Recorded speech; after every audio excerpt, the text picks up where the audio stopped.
Yeah, perfect. Are we both in frame? Yeah, we're both in frame. I hope. Not just kidding. We're good. All right. So we're live. Welcome to the Big Pal Show. We got Sergeant Kaleb Wood. Yep. Is that the title?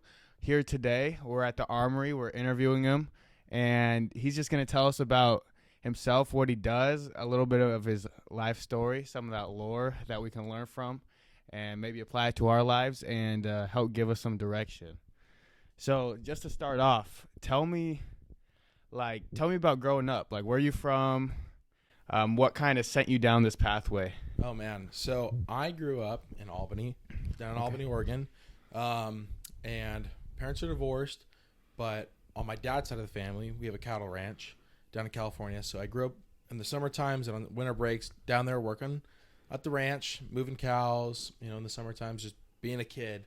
But I have my gramps on my mom's side. So my mom's grandparents, my gramps was in the Navy for 23 years. He was a nuclear engineer. So he definitely was military was always something in my mind that I always had turning. And Albany is kind of known for the Veterans Day parade that we put on every year. And growing up, that engineer unit, which is now here in Dallas, was in Albany, and they would always have a massive presence during that parade.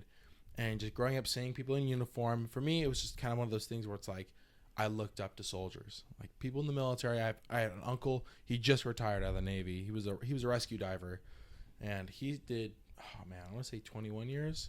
It's a long time. He was in since he was 18. Now he's like 40 plus years old. Okay. So yeah, and then I had an uncle who served in the Army as military police, but nobody else in my family served National Guard. But for me, growing up, I mean, I think all of us, we all played the first person shooters.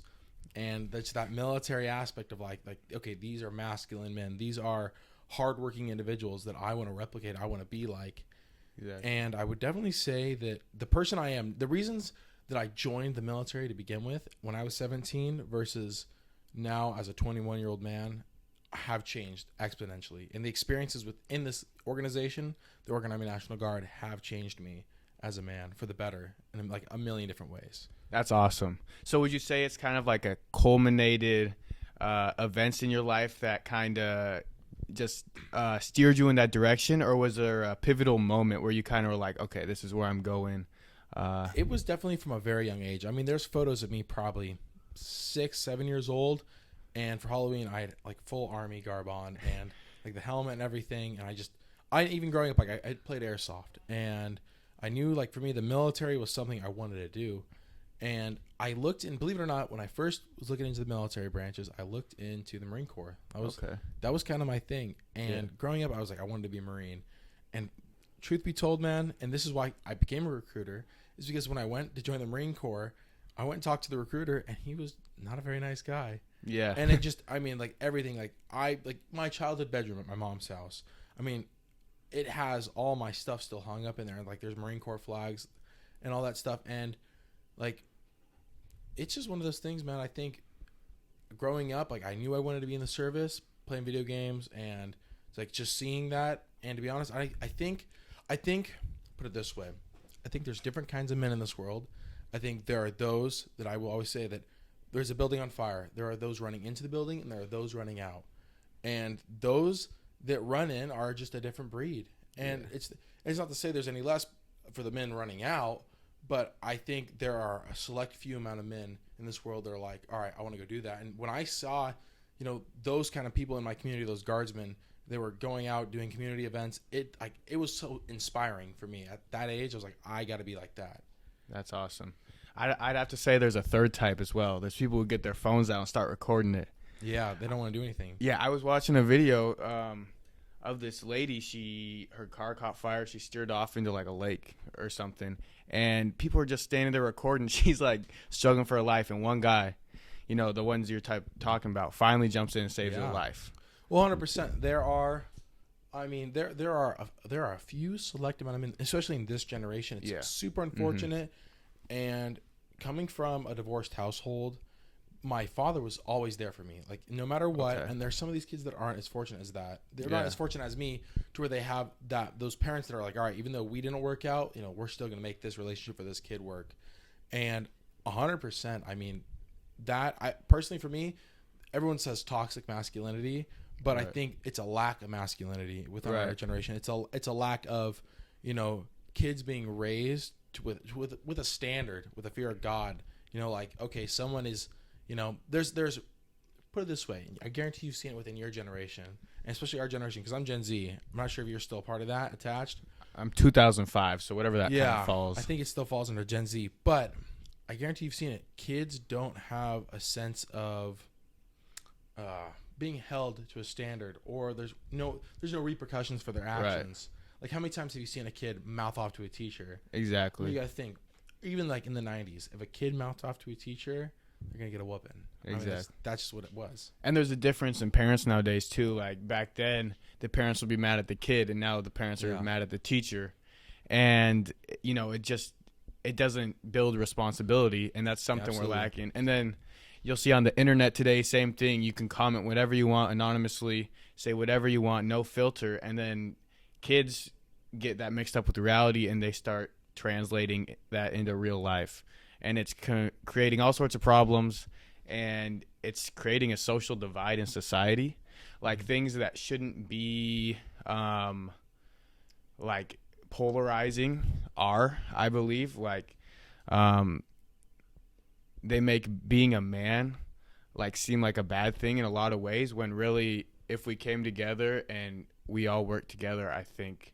Well, I think as a whole society, okay, I think there's a lack of strong men. Yeah. And it comes down to how you were raised. I mean, I grew up on a ranch. There's these very hard values of life, growing up working. I mean, it was like school, and I was like school, gone for school, down working in California. And I would definitely say it's those, like, instilling that behavior at a young age. And these kids, the iPad kids, I like to call them, they don't have that, like, all of a sudden they're deprived of that dopamine addiction that they have, and they lose it. And the same thing with these kids. As soon as they don't get what they want, they're going to fall apart. And I think being raised, these kids, and that you said the divide, there is a huge divide of those that instant gratification. Right. And I mean, just as a whole, there are those that can make it, like, you probably heard the saying, hard times create strong men create good times, and good times create, weak men, and weak men, it starts it over. Yeah. And so as a whole, I would definitely say that, trying to think, so I feel like we're like running back in a circle right now. No, this is good though. I would say the kids in our generation, like you said, the people they're not stepping up. Those kids that weren't raised, like, growing up, I was told, go hold that door for that old lady going in. Or, like, prime example, here in Dallas, anytime I get a chance, and if I'm walking out of that Walmart, I might have one thing in my hand. My truck might be right there, but if I see someone bringing their card up or trying to take it to their car, I'm like, hey, let me get that for you. And it's these kids. I heard it once from one of my colleagues, and they said it's not Generation Z, it's Generation Me. How can this benefit me? How can I? And that's the mentality. People don't see the benefit of doing it for nothing. Prime example. Have you ever heard of the shopping cart theory? Mm-mm. Okay, so I saw this online. I'm probably about your age, and it's the shopping cart theory. Okay. Basically, when you go out to a grocery store, let's say Walmart, Costco, whatever, and you look about and you see all these shopping carts not put back in the corral, okay? There is no reward for putting the shopping cart back, and there's no punishment for putting the shopping cart back. So objectively looking around, you can kind of tell that society as a whole, if there were no rules, people aren't going to follow them. People are inherently, they don't want to do. It's the hard right over the easy wrong. People would always choose the easy wrong. And the hard right is that lady needed help. Her car was on fire, so that guy ran out. That was the hard, for them, like, people on their phone, that's the easy wrong. The hard right is like, all right, I don't want to get wet. Like, I'd be like, I don't want to get wet. I'm just gonna film it on my phone. Someone will help them. Yeah. And it's the same thing with the burning house. It's like, how is me risking my life running in to this burning house, gonna help me? And there's dudes that are gonna run out and be like, yo, man, save yourself. And it all just comes down to it. Like I said, masculinity tie back in, that being raised to be like, hey, like, no matter what, you're gonna go do this because it's the right thing. It's the hard right over the easy wrong. I could walk out to my truck I'd be like, hey man, put your own cart back. But if I see somebody and they're older and they need some help, cool, I'm gonna help you out. Yeah, and that's something my dad taught me from a young age, especially through wrestling. Is he said the easy decision now leads to the hard decision in the future.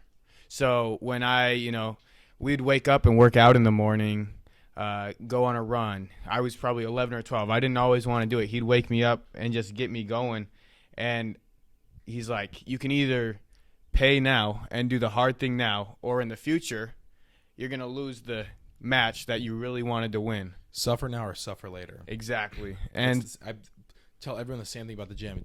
Either you can suffer now and you can eat the food that you don't want to eat, be healthy, go for that run, because what you eat in private is what you wear in public. So the same thing, suffer now or suffer later. You're going to suffer regardless. Hard right, easy wrong.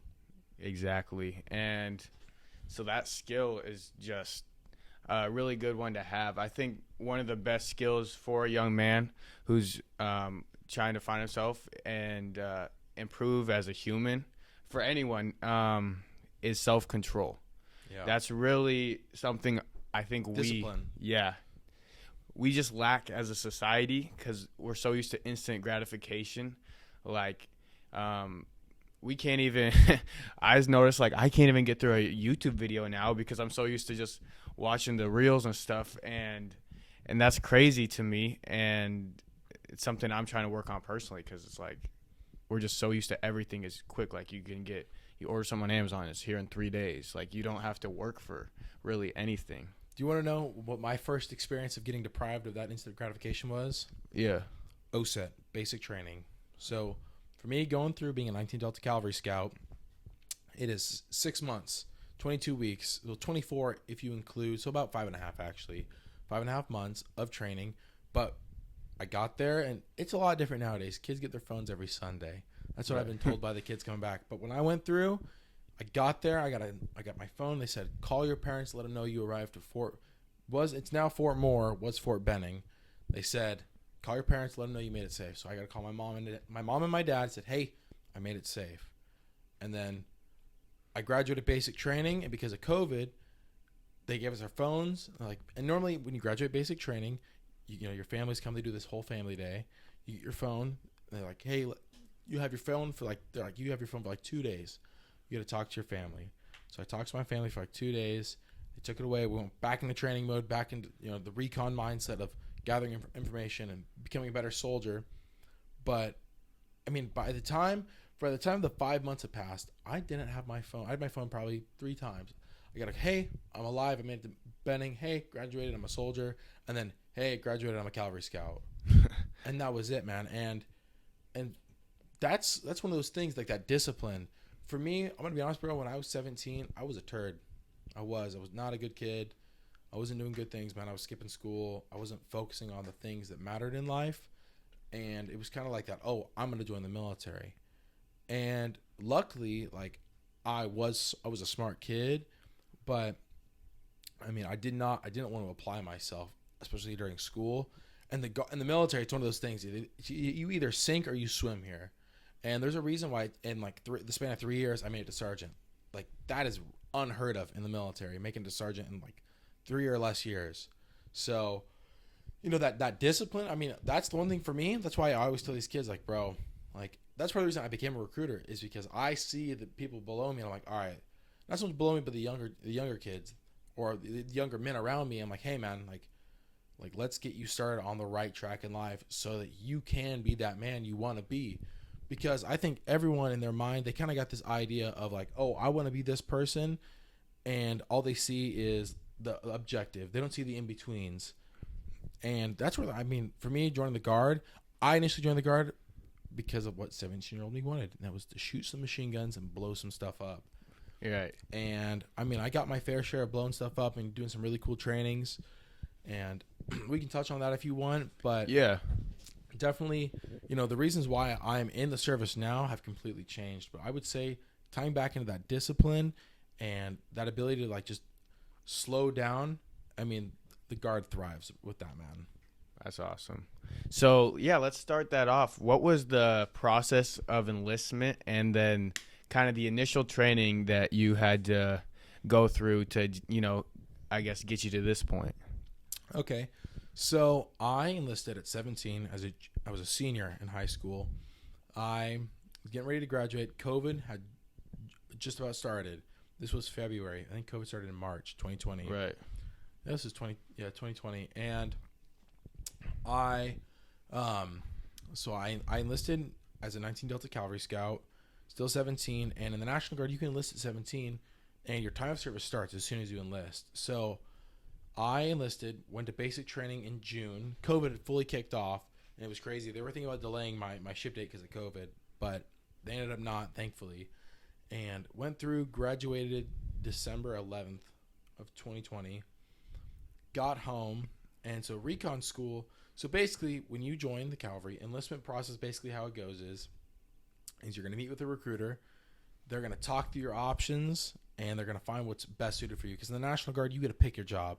Every other branch of service, you make a wish list, and then they're going to be like, hey, like if we have the job you want and there's openings, we'll put you in it. Right. But like my buddy wanted to be he joined the Navy. He wanted to be like some like flight deck person, and now he's a nuclear engineer. Because that's what they wanted him to do, and he didn't have a choice. So, he ended up becoming a nuclear engineer. But so you meet with a recruiter, then you go up to the MEPS. The MEPS is the Military Entrance Processing Station. Okay. Ours is located in Portland. But basically, you go up there, you take your ASVAB, and that's the Armed Services Vocational Aptitude Battery Test, and that's going to go over everything from English comprehension, math, science, mechanical knowledge, electrical knowledge. I mean, they're going to go over everything. They're going to figure out what you know and what you don't know. So after that, you'll go through, take a physical, and then with the National Guard, as soon as that's over, you take your oath of enlistment. And once you take your oath of enlistment in the National Guard, you are, you're a guardsman. So until you ship for basic training, you have 1 week in a month. You're going to be serving in what we call the RSP. So within the RSP, the Recruit Sustainment Program, there are going to be recruiters like me that are acting cadre, and it's our job to train them on how to be a soldier, how to do facing movements, how to march, customs and courtesies, drill and ceremony, all that stuff. So like this last weekend, we were out there teaching kids how to rappel off the rappel tower, and then we were running through an obstacle course up at Camp Rilea. So once you go through the RSP, you're going to ship to basic training. When your basic training date comes up, you go to basic training, and then once you're done with basic training, it's like 10 weeks. Yeah, 2.5 months. So it's 10 weeks long.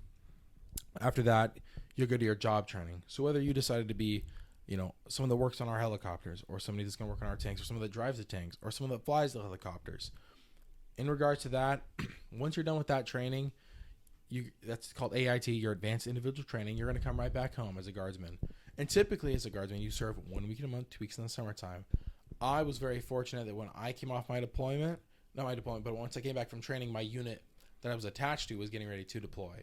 Okay. Yeah, that's awesome. So, you spent some time overseas. Yeah. Do you want to tell the people what that's about and kind of where you were at?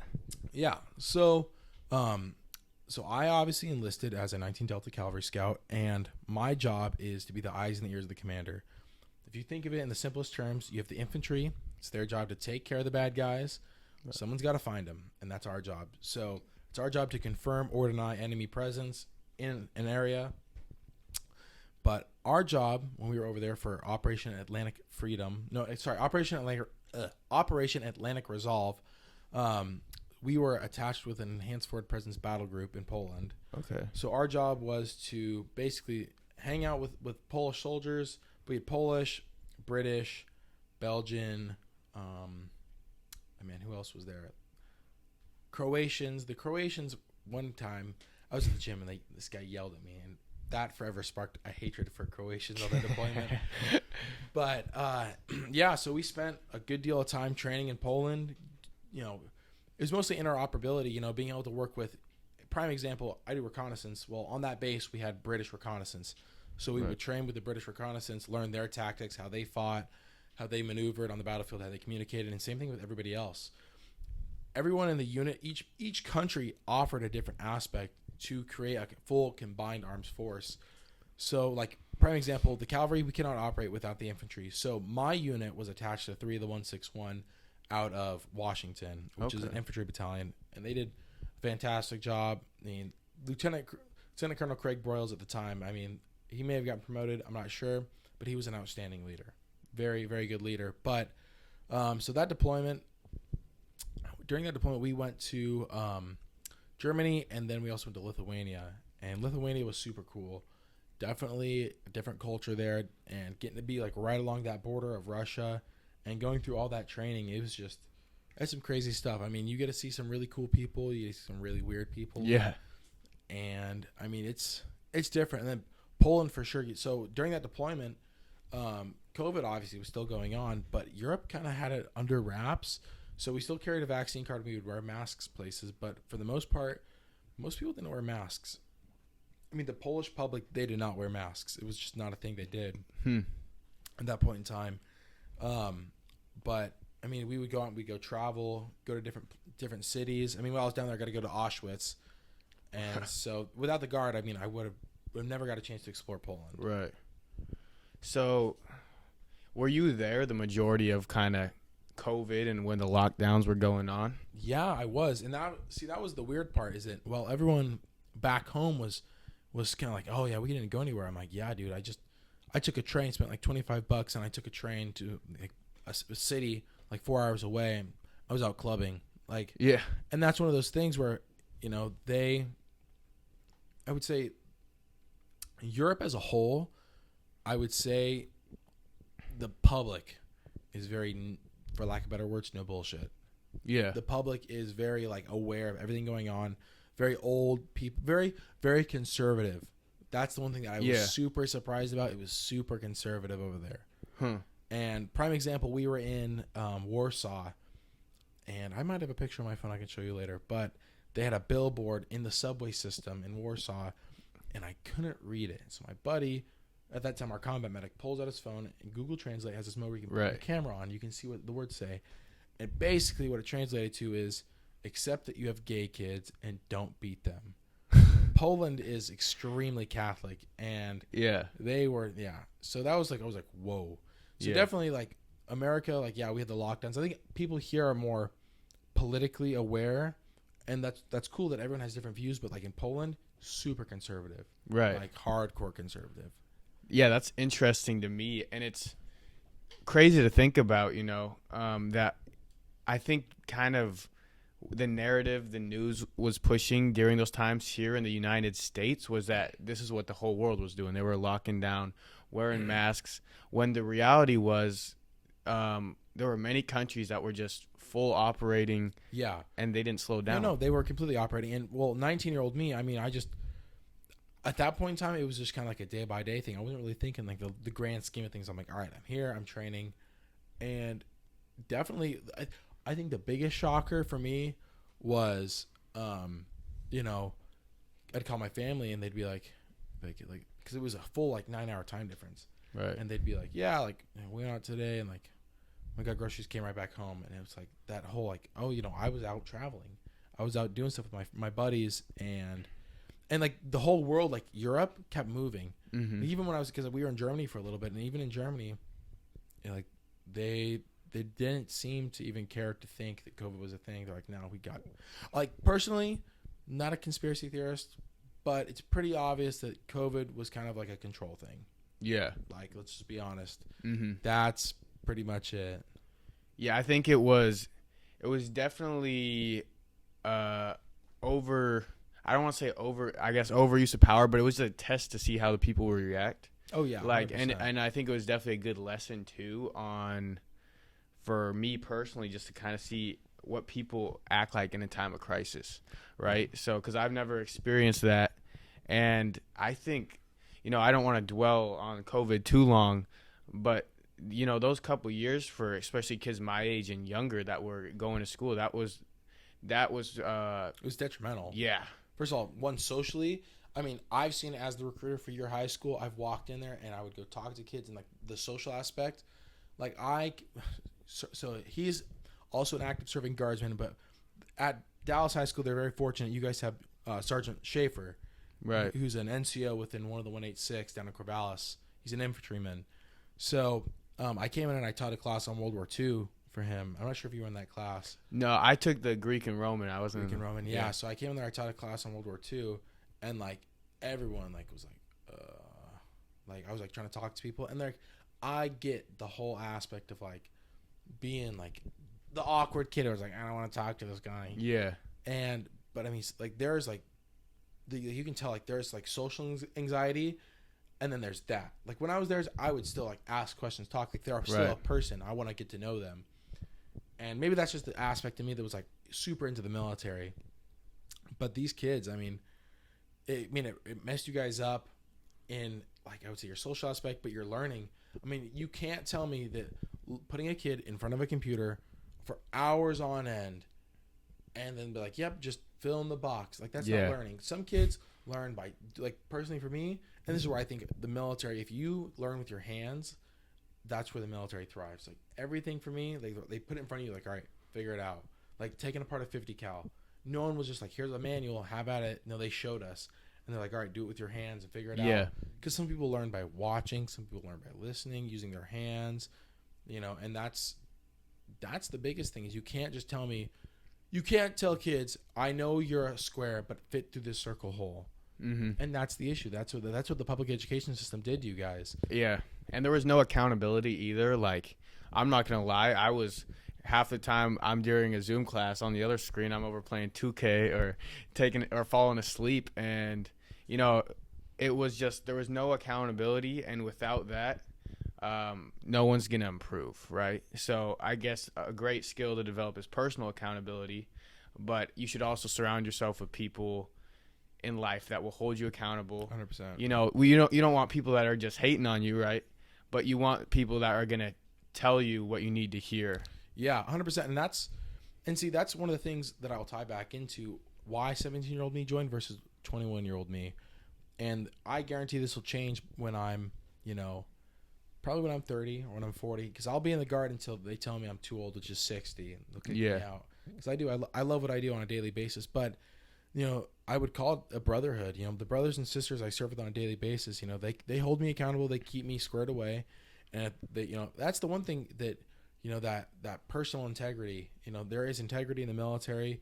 I mean, let's look at the military values. You know, loyalty, duty, respect, selfless service, honor, integrity, and personal courage. Mm-hmm. And that's where I think, like, people, when you join the military, you're getting held to a different standard. You know, when I'm out in public, people see me in my uniform, they hold me to a different standard. People know Sergeant Wood, even when I'm in my normal everyday attire. I mean, at World's Gym here in Dallas, our local gym, everyone there knows who I am. Right. And so if I slip up, they'll be like, hey, you know, you can't do that. And so definitely that this generation of kids, that whole like, oh, you know, no one's going to hold me accountable. That tie back to the beginning of the podcast, that like getting held to a standard. Kids aren't held to a standard. Yeah. And there's no one getting, you know, holding you there. And, you know, that's part of the reason why, like, now I love being in the military, is that I have, especially those people that are, you don't want people dogging on you. Like, I know if I need help, you know, especially here in the engineers, I know I have 120 plus soldiers that are going to help me. Yeah. You know, when push comes to shove, well, as a whole in the Oregon Guard, I know no matter what, and this is one of those weird things, I could be in a store and I could see somebody with an Army National Guard veteran hat, and I could talk to him, and it's like I'm talking to my buddy. And it's just one of those things, that relationship, that brotherhood. You don't really get that anywhere else. Yeah, that's awesome. So for someone who doesn't have that resource of, you know, 150 people or even 3 good people that can help them, maybe their home life isn't what it should be. They're struggling to find friends at school.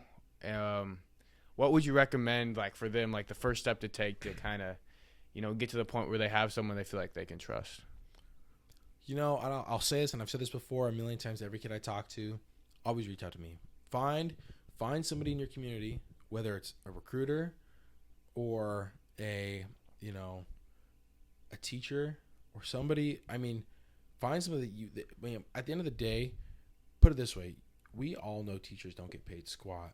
They're not there because it's just a job. I'm telling you, if it was about making money, half your teachers would have been gone by now. Yeah. They're there because they care about you and they want to see you guys succeed. And same thing, like me. Like, I have a couple kids that I've been mentoring and taking care of and teaching about the gym, teaching about how to be a man, masculinity, you know, how to do things the right way, how to do things, how to see if someone's doing something wrong, what to do about it.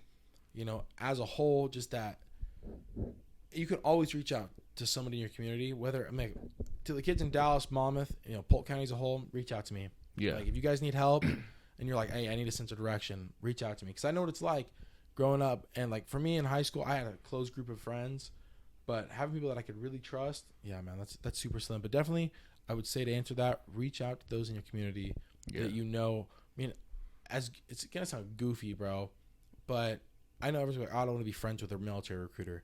Well, guess what? There's a reason that I'm a recruiter. So, fun fact with the National Guard, in order to be a recruiter, I had to apply for this position. All those active duty recruiters you see, they get told, hey, you hit 6 years in the military, you're either going to become a drill instructor or you're going to go be a recruiter. Right. So they get assigned to where they came from. But like I'm here in Dallas, I had to go board because I care about you guys. I care about the people around me, and I want to help people grow. Yeah, so for you, it's not just about recruiting; it's about helping guide someone in the right direction. No, I had a girl at the RSP last weekend, and she was like, "I don't know if I want to join the Marine Corps. I want to join the National Guard." So we talked about it, and she's like, "I think I want to join the Marine Corps." And I said, "Awesome." Yeah. And if that is what's best for you, that's what's best for you, and I want you to be happy, and I want you to have the best career choice. At the end of the day, I gain nothing out of putting somebody in my organization, because in my personal opinion, when I enlist somebody into the Guard, I'm bringing them into my brotherhood, into my wolf pack, and I don't want to have somebody in my wolf pack that doesn't want to be there. Yeah. At the end of the day, my job is to help people, and if you're best suited somewhere else, have at it. But yeah. Yeah, that's awesome, and I think that's great too, because a lot of like other recruiters I talked to, like for the Navy or whatever it was, they were talking to me and they're like, hey, what do you want to do in your future? And I'd throw out a few ideas, and they kind of wrapped that, like how you could do that to the Navy or whatever. There's plenty of opportunities, but it didn't really feel like they have my best interest. It just felt like a sales pitch. And that's what it is. So they all send us to our recruiter school, and they teach us how to sell, how to talk to people.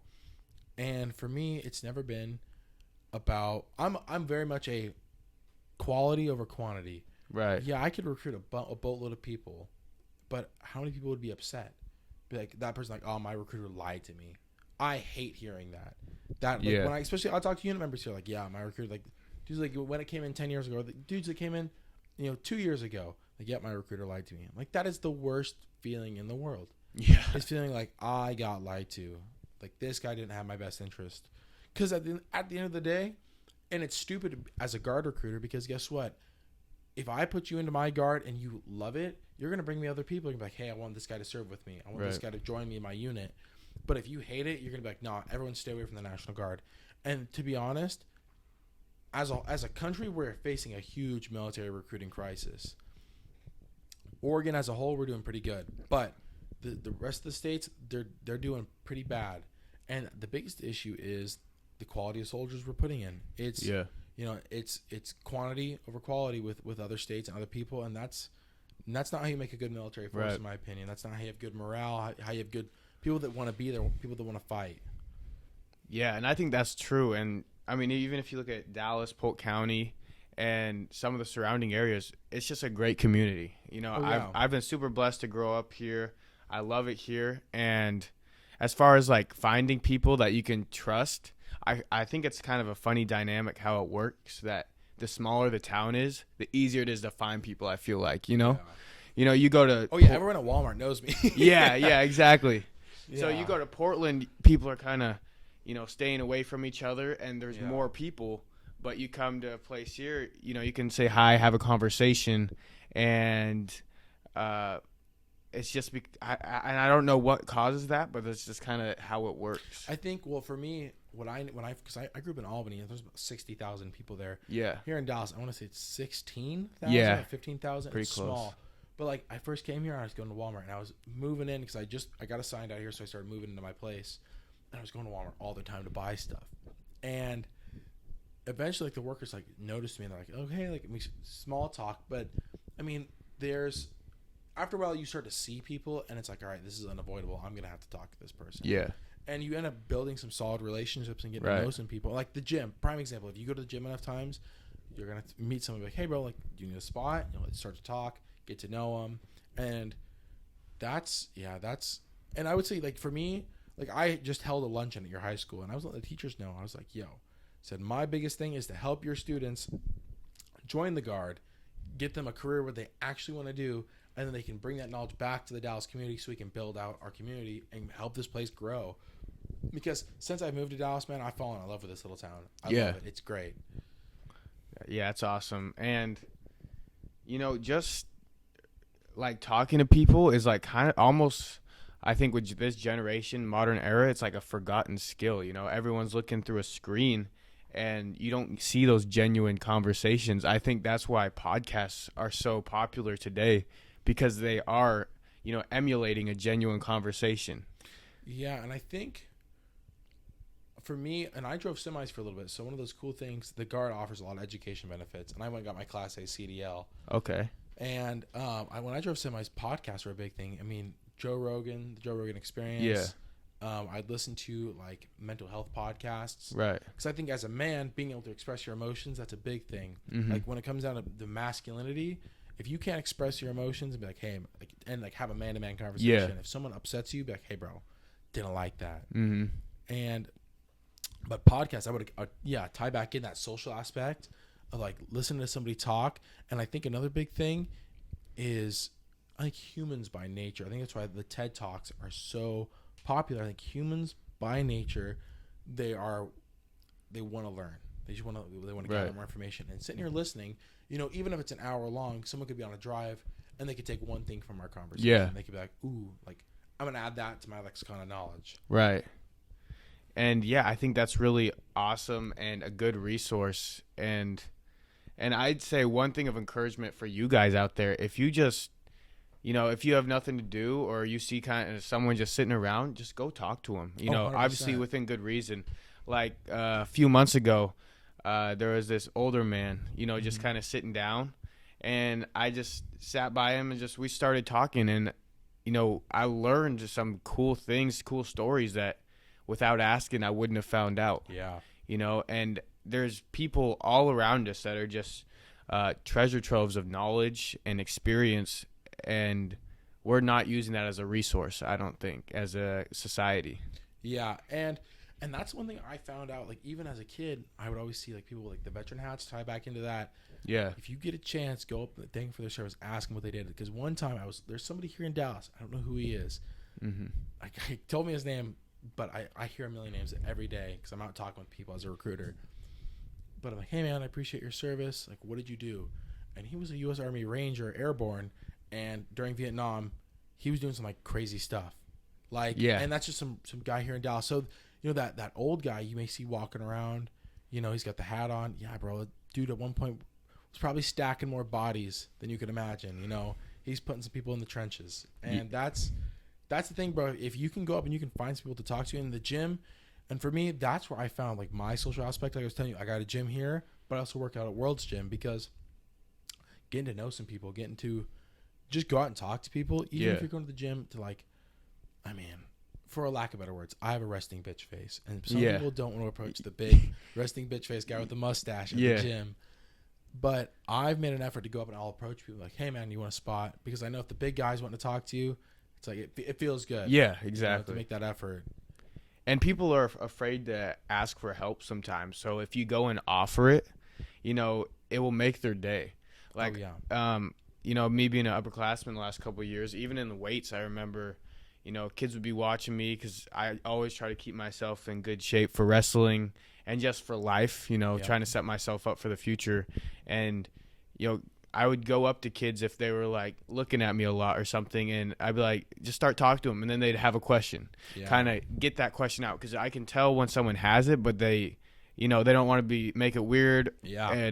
But it almost makes it more weird to just not get out there and ask the question. You can, if you're, like, looking over at someone, Absolutely. And that was one of those things that I kind of learned is when I first started off, like, really working out, like, I for a while I was, like, I pulled a full hermit crab, and I worked out at this armory here, and I finally went to the World's Gym, and I noticed young kids were staring at me. Yeah. And I was like, why are these kids looking at me? Like, what is happening? Like, do I have something on my hoodie? Yeah. And I finally got to the point where I was like, oh, they're looking at me because they're trying to figure out what I'm doing at the gym to put some muscle on to get big. They want to know. Yeah. And so I'd go up and I approach him like, hey, bro, would you like some help? And that's the thing, like those freshmen, because when I was a freshman and I'd see the seniors walking around, they look like so. Freshman me, bro, no facial hair, didn't have any of it, looked like a baby. And I remember seeing like seniors walk, they got beards, look like men walking around, and I'm just like, whoa. And it ties back in. They look to you for a higher standard. Like, this guy's been around for a while. He knows what's going on. He's about to go step into the real world. Like, I'm going to watch what this guy's doing, and maybe I can emulate that, and I'll survive this, chaos that is high school.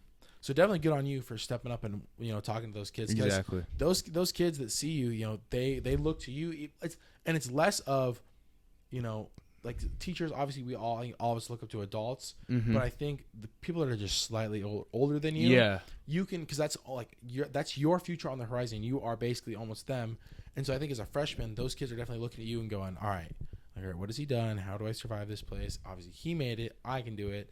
Let me figure out what this guy's doing.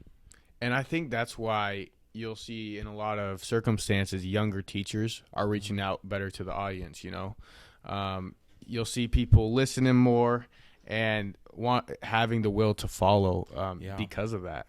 Well, I think that's part of the reason that's helped me a lot with coming into Dallas High School and Central High School and being the recruiter there. That I think your guys' generation, they put it this way. I have a coworker who's 45, right, and I think he has a daughter who's she's a sophomore now, and you end up having someone like that show up to the school, like that's somebody my dad's age, but you got 21-year-old Sergeant Wood showing up. It's like, all right, like I've always got told you're cool mustache guy. Yeah. And so it's just one of those things where I think like you being able to look up to someone who's just slightly older than you, like, all right, like they've done it, like how are they doing it? Right. So yeah, that definitely helps. And young teachers, when I was in high school, we didn't have very many young teachers, but the young teachers we did, I would say the students related to them a lot more, and it made them want to learn. Yeah. And I think that's a great point. I know for me personally, I felt that way. Like, I just love working with people who are close to my age, and then coaching too. I noticed I unfortunately blew my knee out, had to get surgery, lost my whole wrestling season this last year, but I was able to still coach with my dad, and kids would turn and listen to me a lot more, like, compared to my dad sometimes, because I was just the younger guy, and they thought that was such a cool thing that, I was like setting that example of something that they kind of, I think, wanted to be, a cool high school wrestler, and these are 6-7-year-old kids. And so that was a cool opportunity for me, and I learned a lot coaching. Like, a skill that I'm starting to figure out and work with is I learn through teaching. Mm-hmm. Oh yeah, you'll learn a boatload through teaching. It puts the pressure on you. Obviously, you got to know what you're talking about, and sometimes you got to fill those puzzle pieces in as you go, and it will click in the moment. Yeah, 100%. And that's one of those things. When I became an NCO, non-commissioned officer, and I was going out to the recruit sustainment program, and I was teaching kids before they went to basic training, their soldiering tasks. It definitely required me to dive back into some of those training manuals and really find the fine print and be like, all right, like this is the right way, and make sure I hold these kids to a standard. Right. And definitely, I see that same exact thing where you say, okay, the younger kids. When I'm at RSP, I see a lot of these kids. They're like they'll come to Sergeant Wood instead of one of my other NCOs who's way older. Yeah. Because he is like basically my age. Like, there's people there. We have everyone from 17 to one guy I talked to was 31. Yeah. And so there's people from all walks of life, different ages joining, and definitely you learn a lot about yourself too. Not so much the subject you're teaching, but you learn a lot about, okay, your teaching style, how you can get across your knowledge and your information to these kids, especially in a way that's not demeaning or makes them feel stupid. Because that's the worst part. I know that feeling. I personally know that feeling of, you feel like a square and like, here's the circle hole, or, right. And you're like, fit through it. And then you watch somebody who is a circle fit through that hole just fine, and it makes you feel dumb. You're like, that sucked. So it's one of those things, man, where it definitely does teach you a lot about yourself. Yeah. So stepping away from, being here for the National Guard, what are some other aspects that have like shaped you that, or some other things that kind of give you direction in life? I would definitely say my family. Okay. Family as a whole. My family, my older brother. Yeah. So and some of those people out there who do not have older siblings, I feel bad for you. Right here. I feel bad for you. Growing up, I had an amazing older brother, and definitely now as an adult, he's definitely my best friend. When it That's comes awesome. to, like, he's somebody I can reach out to, and somebody who I know, will always have my back. That's a big thing. Is Right. Having that there's brotherhood, like the military aspect, and then there's like true brotherhood, like that's your brother. And I can always call him back, hey bro, like this happened, and he'd be like, all right, here's some solid advice. And that's definitely shaped me, is that knowing that I have somebody a bit bigger than me, maturity wise, they can like help me out. Another thing I would say, my parents. Part of the reason I am the way I am is my father. He definitely, at a very young age, he was super strict. Right. And at the time, I was like, oh, this guy is the worst. Right. But as an adult, I'm like, oh, I appreciate it, because what he was teaching me was the world's unforgiving and you need to be prepared for it. And I think that's helped me thrive instead of just survive, because I see a lot of my counterparts my age and they are falling apart, man. Right. And that's the thing. It's like I only, at this point, I feel like I only have social media so I can watch what other people are doing and be like, damn, like I've hit the jackpot. Like I have this buddy of mine, and I mean he's not doing good, put it that way. Yeah. And I reach out to him like, hey man, like, do you want to join the guard? Nah, I don't want to join the guard. Cool. I'd leave it at that. But definitely having that fatherhood and that mentorship of like, Right. all right, and my grandparents. I mean, my grandparents on my dad's side with the cattle ranch. I mean, growing up working on a ranch and being like, all right, you're gonna go do this, and this task. Have at it. And I know Dallas is a lot more rural, and so that's a pretty normal thing for some of these kids, is to go out and work on the farm, work on the ranch, raise their cattle, and those are great things that are going to set you apart in your life, because at the end of the day, like on the farm, if you don't do a job right, you're going to feel it. Like Right. if you put it this way, if you improperly sow a field, come time for harvest, you're going to feel it. If you aren't moving your water around, if you ain't taking care of your cattle, feeding them, you're going to feel the effects. And so getting held to a standard really definitely sets you aside. And that's one of those things, like me, at a young age, I was always set to a standard. Like, this is how you're going to operate, how you're going to act. Yeah. And I think that's the tricky thing about the world is sometimes if you don't do the things you're supposed to, you won't immediately feel it like that. There's not those immediate consequences. Like if you're a parent and you're not doing your job correctly, you might not see those consequences till 20 years down the road. Or if you don't go after an opportunity, you won't be, see how big that was till you looking back and it's too late. I've kind of always had the saying, appreciate the small things, because one day you may look back and the small things were the big things. Yeah. And I would definitely say, at the same time you don't see the punishment in the immediate, at the same time we could tie that back into, you're not going to see the reward in the task. Mm-hmm. And for me, one of the big things I would say that's changed me as a person is the gym, fitness. Right. So I got really big into working out on my first deployment, and having that mentorship of like people like, all right, this is how you work, this is how you do it the proper way. Right.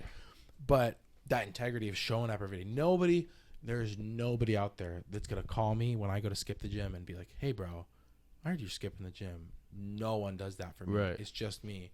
So I get up and I go to the gym and I do what I got to do.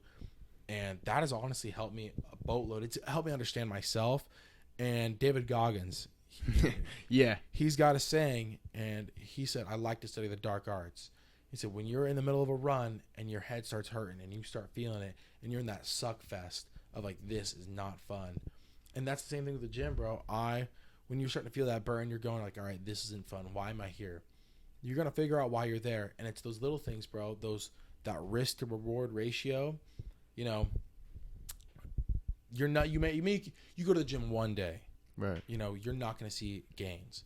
but go to the gym 3 years in a row, every day, not missing a day, eating the proper things, I mean, you are going to see exponential growth in yourself and in your mental aspect. I would say I first started off the gym because I wanted to get big. I was tired of being the small guy, and I also wanted to be a better soldier because we get tested on our strength and agility. Right. But now, for me, I would say it's mostly the mental aspect. It keeps me in check, and it keeps me set with a discipline and the health aspect too. Yeah, that's great stuff. But what can be tricky about, progress or a little bit overwhelming sometimes, I think, if you took away a camera and a scale, and if whether you're trying to lose or gain weight in the gym, and it was just you wouldn't be able to see the progress, right? Because it's just little by little over time. So you wouldn't see the progress until someone's like, dang, bro, you've gotten huge, or man, you're looking great. You're losing that weight.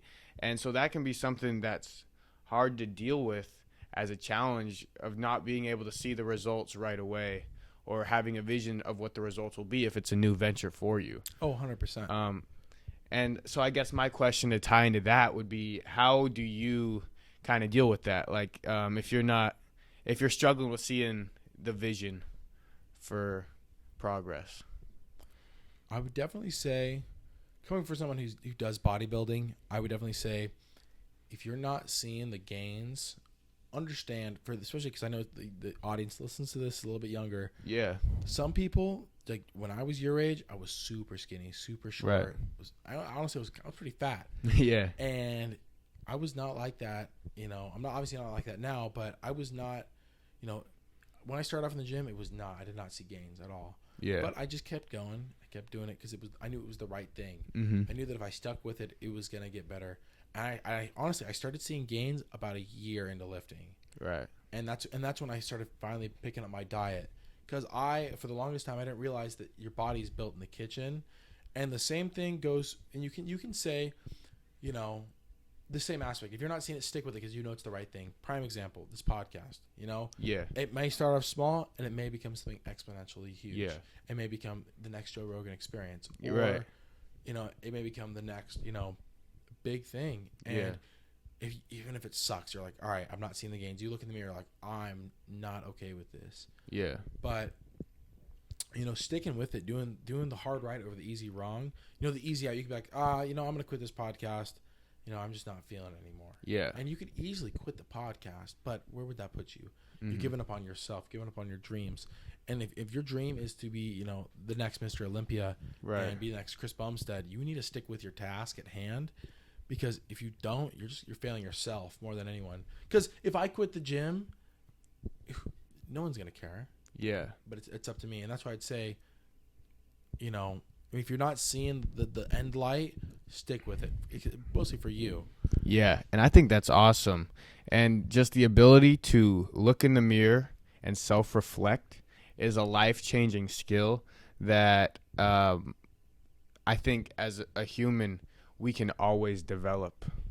One example, there's this musician, I don't know if you've heard of him. His name's Russ. Yeah, I knew Russ is. And I don't know if you're a fan of his music or not. Yeah, I like Russ. Russ got some good stuff. He dropped, I think, like 11 albums, and no one listened to him. And he saw, like, it was during the SoundCloud era, people would listen to like 2 or 3 songs on his album, and then they'd kind of leave. And he recognized that pattern. He's like, okay, well, I'm taking a whole year to drop this project. I'm going to switch it around. I'm going to just drop 1 song a week and just keep working on that until I can get to the point where my music is the quality I want it to be, and I feel like it's where I'm going. And he did that. He dropped a song once a week. And before he knew it, he slowly built his fan base, and now he's a multimillionaire, successful artist. And I think that's a life lesson for all of us. It's sometimes it's not one big thing at once. It's small things. Bites of the pie, bro. Right. Bites of the pie. Yeah. And 100%, bro. And example, I think it was the Pine Grove Shuffle. I think that's what the song is, right? Okay. It came up on TikTok. It's like a Midwest emo artist, but like I listen to a lot of rock. Right. I listen to a lot of rock, country, and all that stuff.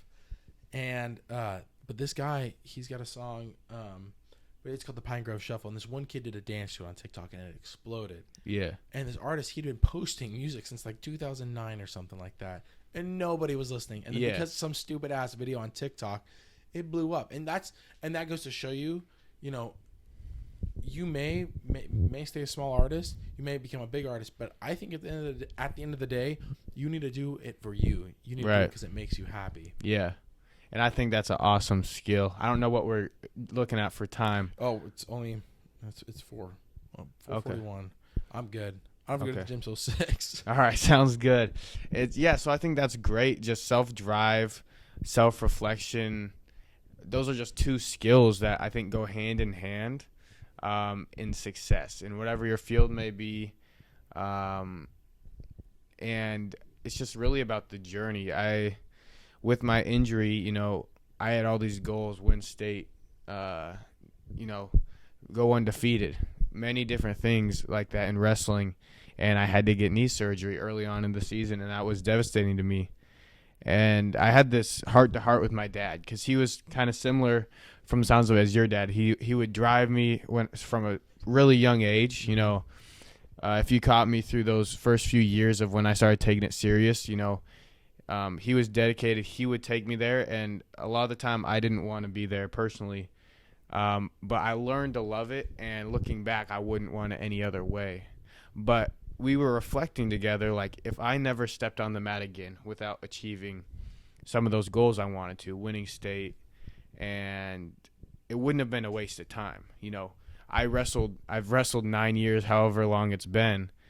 That wasn't a waste of time, even though I didn't achieve the ultimate goal. So if whatever that field is you're pursuing, you know, if you don't get the raise, if you don't blow up on the internet, it wasn't a waste of time. There's lessons to be learned, 100%. The experiences to be cherished, you know. You know, one of the big sayings that I've always heard, I think it was Sergeant Hepler, if he ever listens to this, Sergeant Hepler was my truck commander on our deployment, and he told me one day, I think it was somebody within the infantry battalion said something so stupid, right? And I was like, that was so dumb. And he looked at me and he goes, "Private," he said, "take the meat, leave the bones." And I think life is just like that, man. Take what you find is valuable and leave what you think is terrible. And I think that the same thing goes with leadership, teachers, a life lesson you've learned. I mean, it may suck, and it might be type 2 fun if you've ever heard about that. You know, something in the moment, it sucks, but afterwards you kind of look back and you're like, that was kind of fun. That's type 2 fun. And life is like type 2 fun. In the moment, it may suck, but look back and go, okay, what can I take from this? You know, why did that suck? And relationships, especially as you guys get older and you start finding, you're like, I'm going to get married, I'm going to do this, I'm going to do that. You know, I'm going to start a family. Relationships are going to fail, man, and that's what it is. And I stayed away from dating in high school because from a young age, my parents let me know, like, hey, like, relationships are going to fail. That's just what happens. People change. And as you guys grow up and change, like, I'm 21. And I know from the time I developed from 17, when I first joined, to now, I'm a different man. And I guarantee you 3 years from now, I'm going to be a completely different person.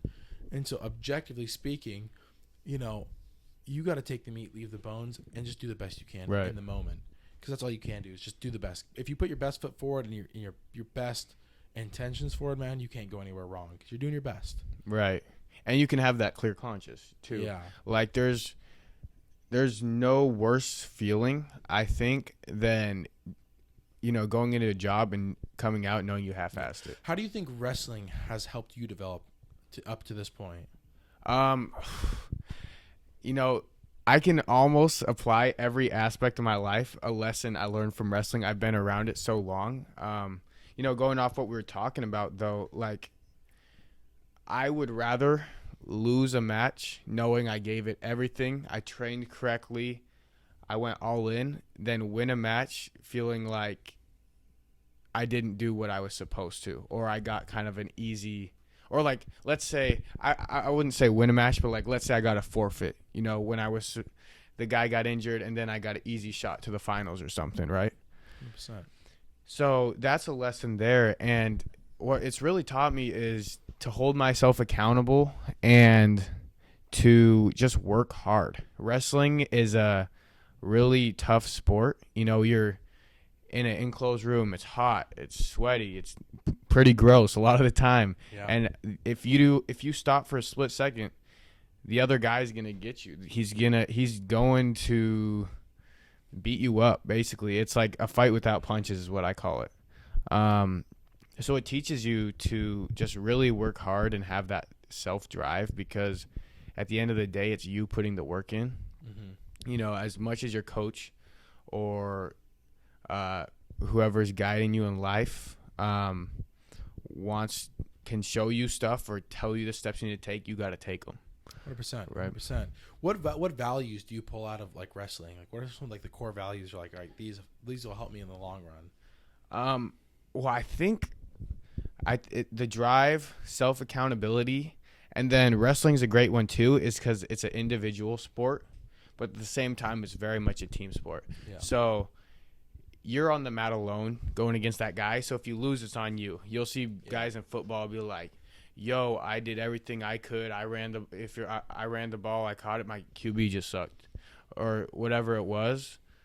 You can't say that in wrestling, but the beautiful thing about it is there's other guys around you going through the same crappy situation. So when I'm cutting weight and I'm in the sauna and I have to lose 10 pounds and I'm already 9% body fat, miserable, but my buddy's in there with me too, and I can know that someone else is going through it with me, and just the knowledge that you can always do a little bit more than you think you can. 100%. That's another big pickup, man. There's so many life lessons I just love about that sport, and it will always just kind of hold a special place in my heart, even when I'm not doing it. 100%, man. Yeah, 100%.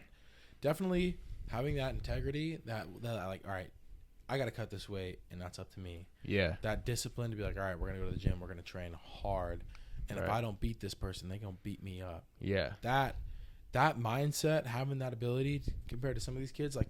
And it's kind of crazy because in high school, I never played sports. Mm-hmm. I was a band nerd, man. Yeah. I was a band nerd all the way through high school. Played saxophone. So that's one of those things, bro. It's like you're going to find different people because what you have now is what it took me joining the military to figure out. Yeah. And so whether you find that integrity and that I got to work harder if I want to survive, because in the match, I think you can apply wrestling to real life. Right. If you don't work hard, someone's going to take your food.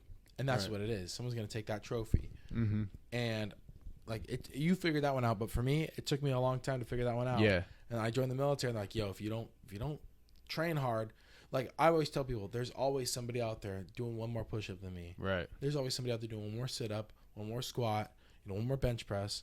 And they're out training me because they think they can take what I have. They're going to take the food off my plate. They're going to take the food off my family's plate.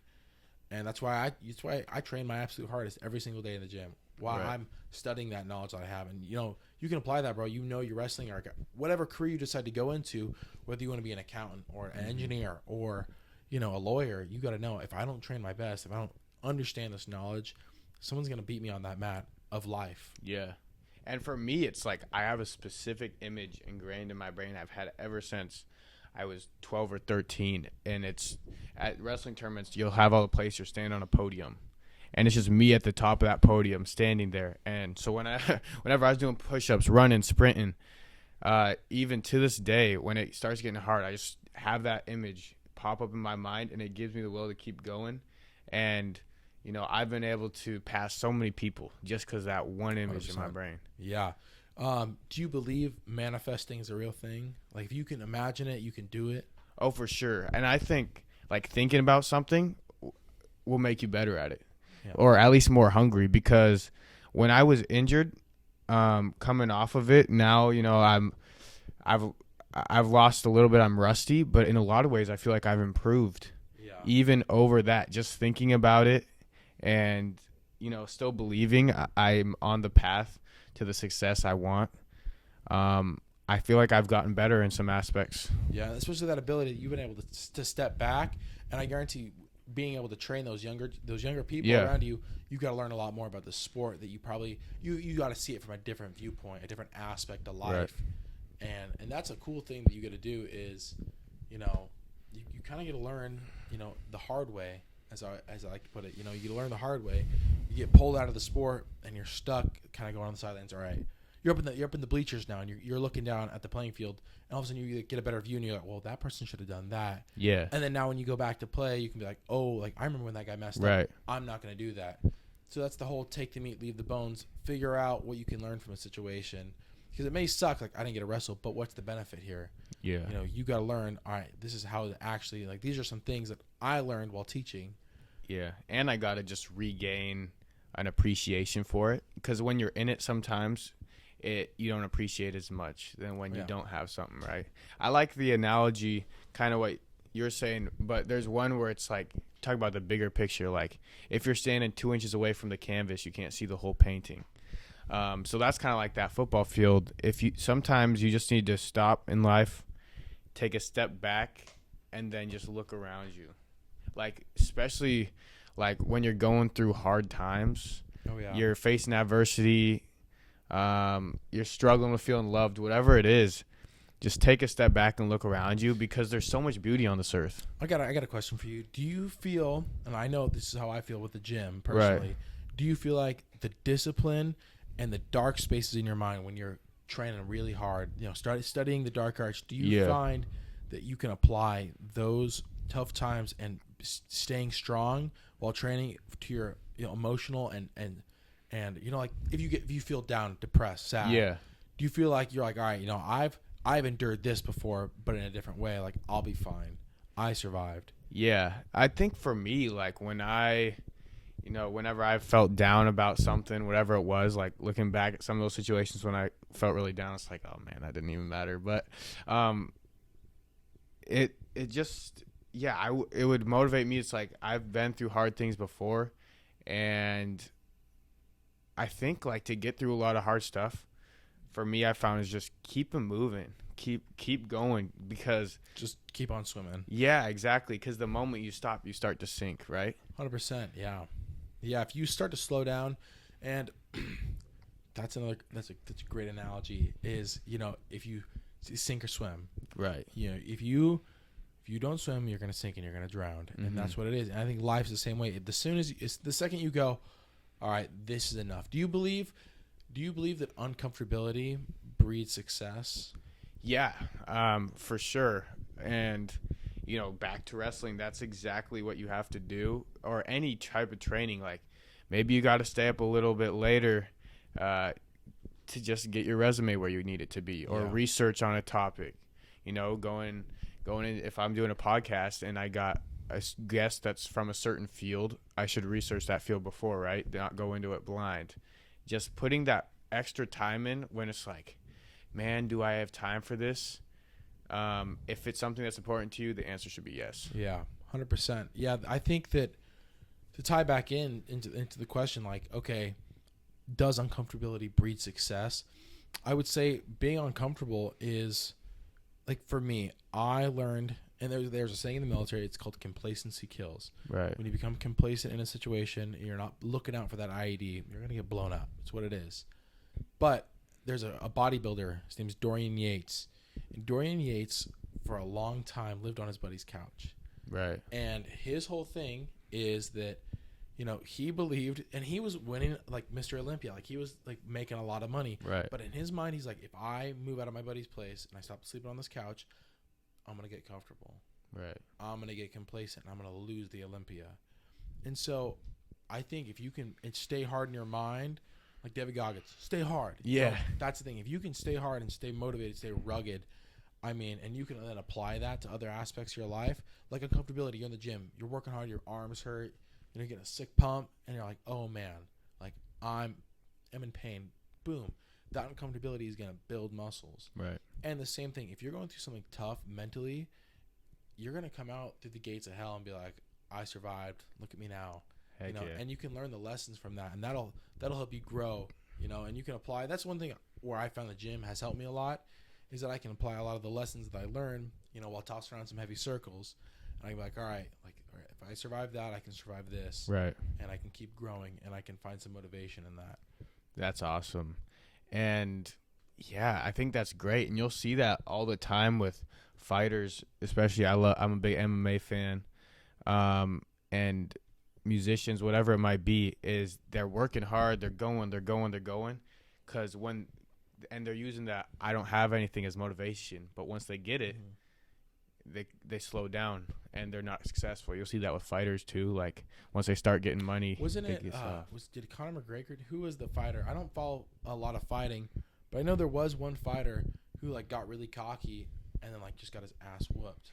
Yeah, McGregor. I mean, that's happened to McGregor a few times now, but like, he's looked at one of the best fighters of all time now, John Jones. Mm-hmm. He would train, I think, in like the mountains of like New Mexico, so he could keep that edge and like that Rocky style, like in the Siberian. Just you got to keep yourself, that uncomfortable. Kind of get comfortable being uncomfortable is kind of what I say. Yeah. If you can find comfortability in the uncomfortable part of life, I mean, that'll set you aside. Because I'll tell you what, when things start getting hard, people quit. Right. You're gonna find out who's men and who's boys, and that's the one thing with going through recon school is you found out really quick who the men of the group were and who the boys. Yeah, and I think before they quit, they panic too. Right. Yeah. You'll see people. They panic or they're under times of stress and they just lose it. And it's like, if you can just learn how to keep it together, it's such a great skill. Yeah. Finding that what's the word I'm looking for? Resilience. Right. If you can find resilience and be like, all right, this might be tough, but I'm going to make it through. That's a big thing. And I kind of want to tie it in to wrestling. If you're tired in a match and you don't have that resilience to keep pushing on, you're just gonna quit. Your opponent's gonna take you over and you're gonna be on the mat. You're gonna be done. So I mean, yeah, there's been times where I've been excited going into overtime, because wrestling match, you got 2 3-minute rounds in high school, so 6 minutes of wrestling, and if the score's the same, they do another 1 minute, 1 minute. And there's times where it's been a close match. We're just two tough wrestlers going at it. We go into overtime. I'm like, I see his head's kind of down. His coaches are telling him something. He's not really listening that well. I'm like, okay, this is what I trained for. This is my time to shine. Yeah. Complacency kills. Yeah. That kid was like, I've done this a million times. I'm just gonna go through the motions. I'm gonna beat this kid. Yeah. And that's when he's not thinking, and you're gonna be like, whop. Right. Like you're gonna hit him up the side of the head, and he's not gonna be ready for it. And that's the same thing. Soldiers. Oh, I've walked this route a million times. I've done this training a million times. I don't need to pay attention. And you just start going through the motions, and people get killed, bro. Complacency kills. Yeah, for sure. And in a real life situation like that, it doesn't get more real than being a soldier in a place of combat. You slow down, you freeze up. You're gonna feel the effects, man. And comfortability kills too. It kills dreams, motivation. And if you start getting comfortable, bro, you'll start failing. And the worst, like, for that is it's not just your life in your hands either. You got other people's life, especially as a sergeant. I bet you feel that. Like, it might not be the literal sense of someone's going to die, but like their development as a person, you partially have that responsibility. Yeah. And I know for me, one of the big things why I work out is I know that as a non-commissioned officer, I am, a leader to soldiers. Right. And they look to me and I'm held to a standard. And that standard is I'm going to be physically fit. I'm going to be, I'm going to understand my job to the best of my ability. And I'm going to be there to help mentor people. And if I look like a fat, POS, someone's going to see and go, oh, that guy's pretty fat. If Sergeant Wood's fat, I can be fat. I can be a sad sack of a slack jaw soldier. Right. And, I can't do that. I got to be the best soldier. I got to put my best foot forward. I have to hold myself to a higher standard so that those below me see that and they go, because if I don't hold myself to a high standard, they're not going to hold themselves to a high standard. And that's a big thing. Especially like you as a senior walking around this year, make sure you understand that as a freshman. These freshman kids are going to see you, and if they see you goofing off, they're going to be like, that's the standard. I can be a loser. And that's how you end up with these kids that are just complete losers. Mm-hmm. I mean, like, I'm not sure about you, but me, growing up, I saw how much my parents are very well off. And I saw how much they made, and I was like, you know what? That's the standard. Right. But I think some people, they see what their parents make, and they're like, this is all I'm capable of. Like, this is it. This is the entire thing. And I'm like, dude, no. Like, the only thing that limits you in this world is you, 100%. I was telling you that earlier. Like, the guard, the only thing that limits you in the guard is yourself, man. If you want to become a pilot, you can become a pilot. If you want to become, an officer and go become a military lawyer. Like, that's the only thing that's stopping you is you, literally. Yeah, I think that's awesome. And you're talking about how your older brother kind of directed you in life and stuff. As the oldest sibling in my family, I have a younger brother right below me. I feel that responsibility of I'm the example in that 100%. situation, And that never stops. I mean, Right. even right now, I look to my brother. He's 23 years old, and I look. Oh, he's 22 now, and I look to those things. I see him on a daily basis. I'm like, all right, you see outworking me? Right. Like we're super competitive in the gym. Yeah. And I know, but vice versa, we bounce off each other. But I see like we set each other. Like, for example, like I took my watch off, but our smart watches, we track each other's calories burned throughout the day and our workout times. And like when I go show up to the gym, because I know he works out in the mornings. I'm like, I'm gonna look at my watch. I'm gonna see how much he's burnt. And I'm like, all right, that's the standard. Like we're gonna push it today. Yeah, and you don't know like who you're setting the example for sometimes. Like I have a cousin, and I mean he's my cousin and I've seen him a lot. But he's quite a bit older than me. He's in his later 20s now, but he's happily married. He has 2 kids now, and it's like that's an example that I want to strive for in the future as a person, as a man. And I think one of the ultimate like jobs that like or things a man can achieve is being a father. Right? Absolutely, man. Fatherhood is a huge thing. Yeah. That's one of those things. I've always wanted to be a dad. Right. Even from a young age, I wanted to have kids. But as I've gotten older and I've matured up, I've kind of realized being a dad requires a lot of experience and a lot of knowledge. And knowing what my parents gave me growing up, I want to make sure that I can give my kids everything they need and they want to be happy. And that's good, and that's responsible, just being prepared, right? Yeah, preparedness, man. And that's one of those things that, I definitely didn't realize that when I first joined the military. Because from a very young age, I was like, I want to be a dad. And then I joined, and I started talking to all these other non-commissioned officers that were fathers. And having that brotherhood, that mentorship of people you could bounce off of. Because the people that I serve with, the people that are higher ranking than me, dude, I hang on to their words with like every limb. Like I'm listening to what they say, and I treat it like it's the gospel of life. Because I know that they would never let me down on purpose, and they've got my back. And so like I wanted to be a dad, and one guy was like, no. So wait a little bit. He's like, wait. And then one dude's like, no, man, being a dad's great. And he's like, you can be a dad when you're young, but dude, there are lots of things. Different people give you different advice, but take the meat, leave the bones, bro. 100%. Yeah, and I think that's awesome. So as we wrap up here, just for the content, can you tell us like a crazy story, something that went down? You're just like, man. Oh man. Because I know you got a couple. I got a lot of crazy stories, man. I've done a lot of crazy stuff in my time. And I'm a young dude, but we did a lot of crazy stuff. Yeah. Oh man. I would say probably one of the funner things we've done is we got to go training with I think it was Romanians at that point in time.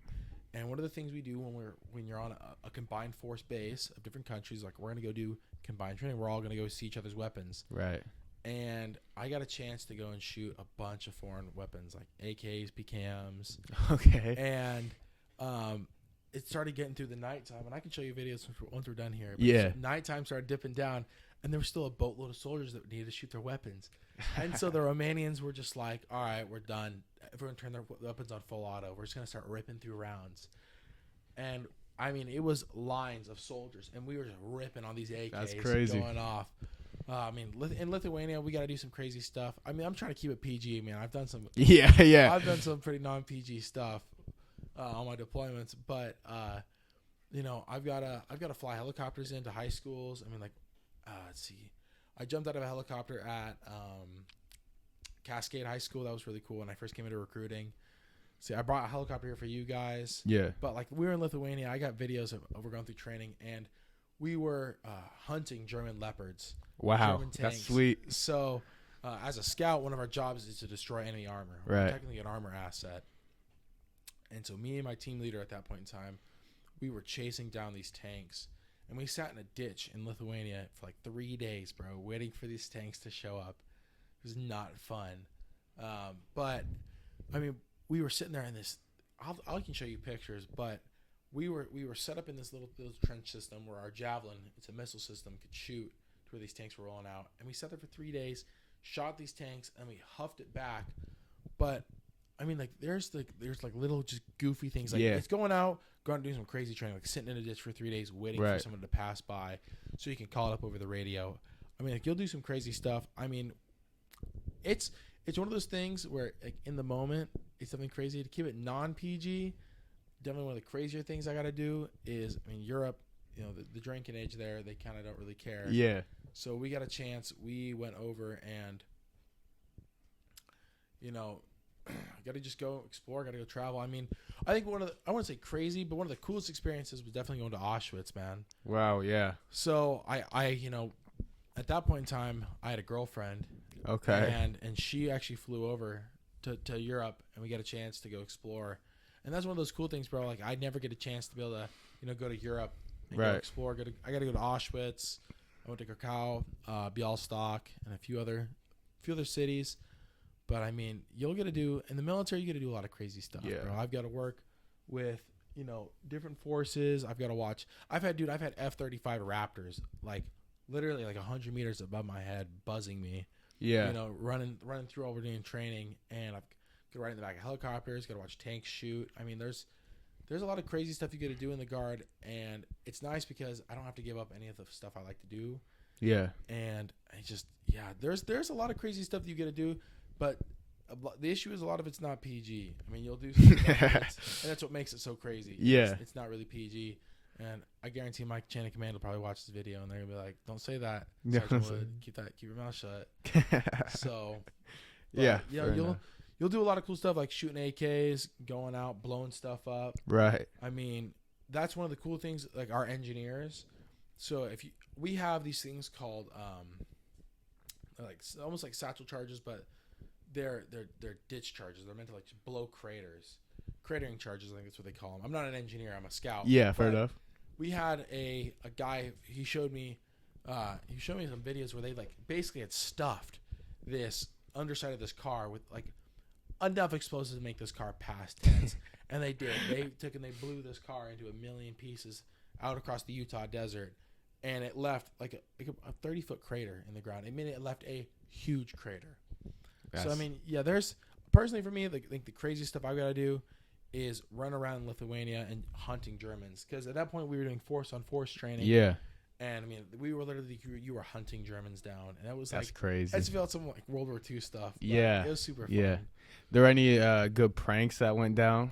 You know? Oh yeah, man. We in our barracks. So when you were in Poland, we had our barracks set up on post, and there's an issue. Our room and this other room, we kind of had like so much like a prank war.